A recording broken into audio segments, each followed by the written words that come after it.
Bonjour, bienvenue à une nouvelle capsule de PsyTV. Nous avons aujourd'hui avec nous Dr Simon Poirier, Bonjour Mohamed. qui est psychiatre à l'Institut universitaire de santé mentale de Montréal, puis qui va nous parler aujourd'hui de la mentalisation. Dr Poirier, c'est quoi la mentalisation?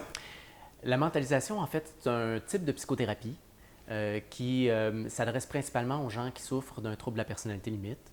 Et en fait, ça se base sur qu'est-ce que mentaliser. La mentalisation, le principe de la mentalisation, c'est de dire qu'on est capable de prendre conscience de nos états d'esprit internes, c'est-à-dire qu'est-ce qu'on vit, qu'est-ce qu'on pense, qu'est-ce qu'on désire, qu'est-ce qui nous habite, bref, dans tel et tel moment, puis d'être capable de prendre conscience de ce qui habite dans l'état d'esprit d'autres personnes également.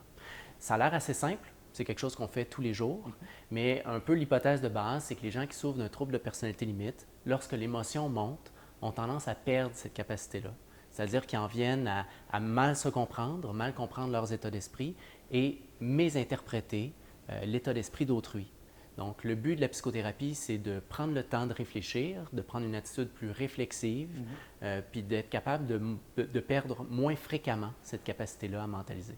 Puis les objectifs de la psychothérapie de mentalisation, c'est quoi exactement?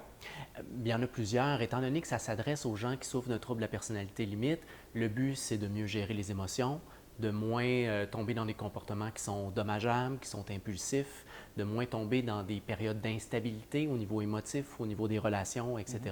Et le but en arrière de cette amélioration-là, bien, l'idée, c'est de dire que si on améliore la capacité à mentaliser, si les gens perdent moins leur capacité à mentaliser, mais probablement que ça va améliorer tous ces comportements ou ces difficultés-là qu'on retrouve chez les gens qui souffrent d'un trouble de personnalité limite.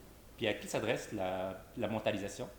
Bien, principalement, ça a été démontré pour les gens qui souffrent d'un trouble de la personnalité limite, mais c'est utilisé de façon beaucoup plus large aussi maintenant pour d'autres troubles de la personnalité, antisociales, narcissiques, etc., mais également chez d'autres clientèles, chez ceux qui ont une dépression majeure, qui ont un trouble des conduites alimentaires, etc.